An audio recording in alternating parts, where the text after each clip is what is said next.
Hey gang, it's JC and this is the Daily Dose for Monday, May 23rd, 2011, a combined venture with Mind Active in beautiful downtown Brentwood. They do the KTRS website and that's where you find us every day. I say us, me and Trish Gazelle, the Big 550 KTRS. We're there every day from 10 until 1, but we have an announcement to make today because John Brown, our buddy from Fox 2, who has done the, he's done the 1 p.m. to 3 p.m. show for the last few months, and he's been at the station for a couple of years before that. John is moving on to greener pastures. John got himself one of those primo TV anchor gigs in Orlando, Florida, of all places. JC, how come you don't get one of those jobs? How come you don't become a television anchor man? I always tell him because I don't look like John Brown. That's why. And but congratulations to John. He's off to sunny Florida. Great gig, TV anchor job. Just could not be happier for the dude. Man, oh man, got it made in, well, I'd say the shade, but it's actually the Florida sunshine. So with all that in mind, Trish and I are going to be moving to the noon to 3 spot. Noon until 3 is where we will be moving beginning Monday, June 13th on the Big 550 KTRS. So those of you who listen between 10 and 1, you'll now listen to us between noon and 3 beginning Monday, June 13th on the Big 550 KTRS. Well, the world didn't end over the weekend. I'm starting to think that maybe people just got confused because they heard Oprah was doing her last show and they thought it was the end of the world. On Saturday, a small earthquake struck the San Francisco Bay Area. The minor quake caused no damage, but thousands of Cher CDs all skipped at exactly the same time.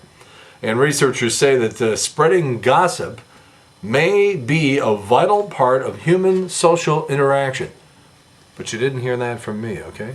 All right, let's move on to the news. We all know the Westboro Baptist Church, those lovely folks from Topeka, Kansas, who protest the funerals of military men and women who have fallen in battle and just people who have died tragically in the military.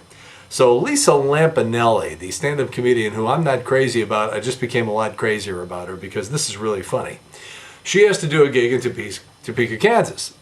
And she's afraid there's going to be protesters. And even if there aren't, she's just sort of like, yeah, I want to get in their knickers a little bit. So she says, for every one of those Westboro Baptist morons who shows up, I'm going to donate $1,000 to HIV, AIDS, and men's health crisis. And so 44 people show up, 44 protesters showed up, and so that means $44,000 donated to the HIV, AIDS prevention, and treatment centers. So now, maybe, we have figured out a way to make these dopes from the Westboro Baptist Church stop and think it over a little bit. Yeah. If you thought, I don't know, some people have seen different movies and they go like, oh, it's so gross and disgusting. I ended up walking out. Well, there's something you almost never hear about. At the Cannes Film Festival, there's this new Antonio Banderas movie called The Skin I Live In. And it premiered at the Cannes Film Festival in France over the weekend, and people walked out of the screening because it was so disturbing. Now, Antonio plays a brilliant but crazy surgeon whose daughter commits suicide after being raped. So Antonio kidnaps the rapist, gives him a sex change, and then transplants his dead daughter's face onto this dude's body. He eventually has sex with the new creation, and let's not forget, this thing has his daughter's face. This is a movie, by the way. The same guy who made Talk to Her and Women on the Verge of a Nervous Breakdown and Volver made this movie, and people freaked out so badly. I mean, you can tell from the description that some people might get a little bugged by it, and they certainly succeeded in their mission. All right, the top 10, I always say top 10, but this year, of course, it's the top 11 American Idol finalists will be at the Scott Trade Center on June 31st, July 31st. Maybe I did that on purpose because I don't want people to go, huh? Because I'm bummed out about the show. I stopped watching after they dumped Pia. So anyhow, people have always been wondering, what do these people make? These kids get on this show, and then they go on tour, and what do they make for the summer tour? Well, it's 47 dates, 20 days off. They're making around $48,000 each. So, you know, they're guaranteed stays at Marriott and Hyatt-style hotels while they're on the road. They fly coach in between trips, and the rest of their expenses are covered. So basically what it means for 2 months of work, they each make about, 48 grand. Which ain't bad for 2 months of work over the course of the summer. You get to see the country. Mick Jagger taking some time away from the Stones, and he's teamed up with former Eurythmics star Dave Stewart, Joss Stone, Damian Marley, the son of Bob Marley, and the guy who scored Slumdog Millionaire. And they have a band now, and it's called Super Heavy, album coming in September.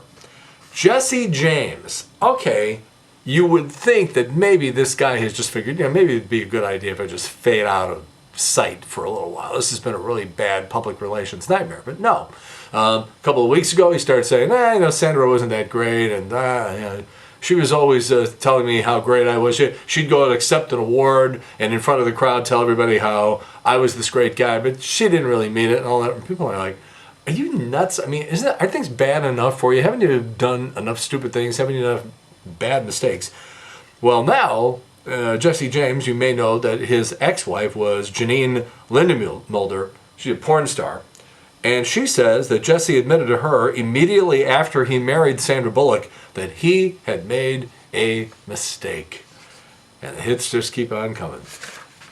Back in 1977, I was working in Top 40 Radio. It was a really bad time to be in Top 40 Radio. I was in Fort Wayne, Indiana, playing the hits. And the song that I had to play over and over and over and over and over again, I mean, seriously, like twice a show, was You Light Up My Life by Debbie Boone. And it's enough to just make you scream and jump out of your skin.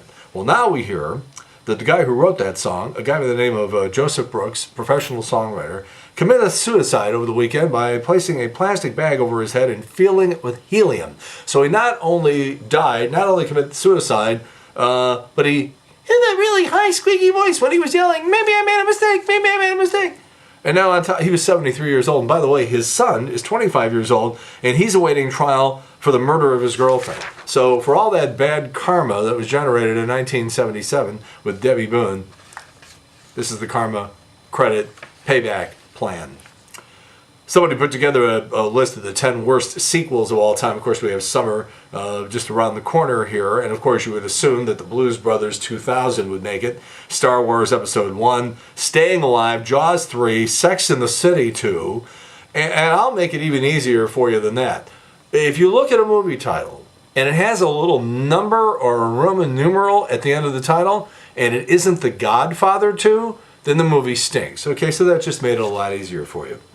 Wall Street Journal says that Ashton Kutcher signed a one-year deal to do 2.5 Men. He's going to get $20 million for the season. That no-talent ass clown. According to a new study, we all waste a damn fortune on impulse buys. Researchers found that the average person spends $114,000 on impulse buys over the course of their life.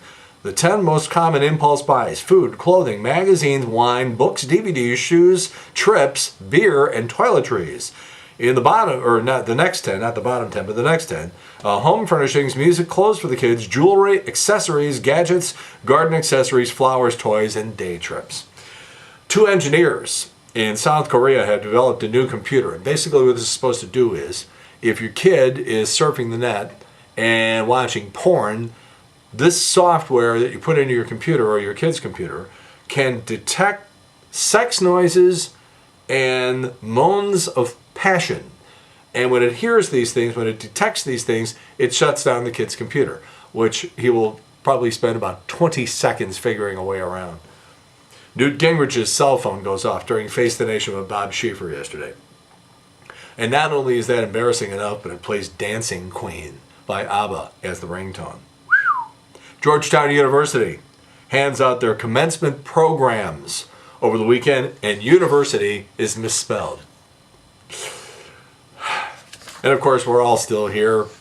That preacher, where is he anyhow? Alameda, California, wasn't in the mood for talking on Sunday when the world didn't come to an end. A spokesman for him said that he was flabbergasted. This guy's group, Family Radio, raised $100 million in donations over the past 7 years based on his doomsday prediction, which, of course, in 1994, he also predicted the world was going to end, and he had it wrong, and he said that he made an error in the math, so he came up with 2011, and he still screwed it up. Nice going. A woman in California arrested in a federal sting trying to sell an actual moon rock to an undercover NASA agent for $1.7 million. chances are it's bogus anyhow. A lot of people try to sell moon rocks on the internet. It's all sort of made up. But even if you do sell a real moon rock, that's against the law. Who knew that? All right, it was on this date in 1975 that the second tier of Anaheim Stadium began to bounce and sway under a packed crowd at a Beach Boys show, leading engineers to recommend that maybe they put in some reinforcements. Maybe that would be a good idea. Now, there hadn't been a concert at Anaheim Stadium in 5 years because the last time they had done one, somebody found pot growing out in the outfield. Joke's on them, huh? All right, TV tonight. If your power doesn't go out, your cable doesn't go out, your satellite doesn't get blocked by the heavy clouds, because we're supposed to get more storms again tonight, Too Big to Fail is on HBO. They've been running promos for this thing for like 6 weeks, and I cannot wait for it. William Hurt, Ed Asner, Topher Grace, Ben Bernanke, played by Paul Giamatti. Cannot wait for that tonight on HBO. And of course, we begin the final week of Oprah, and everybody's all excited about that. Oh, I don't know if you noticed this. Piers Morgan on CNN, ratings just continuing to plummet. Just down, down, down. I don't know. If CNN was going to put a guy on every night who was just like slowly dying, they could have just left Larry King on. All right. JC's Eye Candy today. As you grow older, things start to happen to you. Your hair falls out. You start gaining weight, and other worse things than that can happen as you grow old. But you gain wisdom. It's really true that you gain wisdom, and women, and not just women, everybody finds that appealing. Now I'm going to do an expanded I'm going to speak first. I'm going to do it. I woke up at 2:45 this morning, and now I feel like I need a nap, and instead it's like 8:30 in the morning, and I got to go to work. So I'm having a rough day. This is going to be interesting today. But anyhow, the point that I'm trying to make is one of the things that happens to some people is man boobs. And Arnold Schwarzenegger, and I also have Jack Nicholson and Simon Cowell. But there's if you want to look at it, it's right here on Eye Candy, right below what you're looking at right now. 3 guys, Nicholson, Simon Cowell, and Arnold, all with their man boobs. So check that out on JC's Eye Candy. All right, that's it. JC's Daily Dose for Monday, May 23rd, 2011, a combined venture with Mind Active in beautiful downtown Brentwood. We have a new edition of Speaking Sexually with Dr. Kathy Naughton from the Center for Sexual Health. You have to scroll down a little bit, and you can read or you can watch a couple of stories that we have in there. So that is for your viewing enjoyment. All right, that's it. We'll talk to you tomorrow. In the meantime, that's it. We've beaten this one to death. Have a good one. See you later. Bye.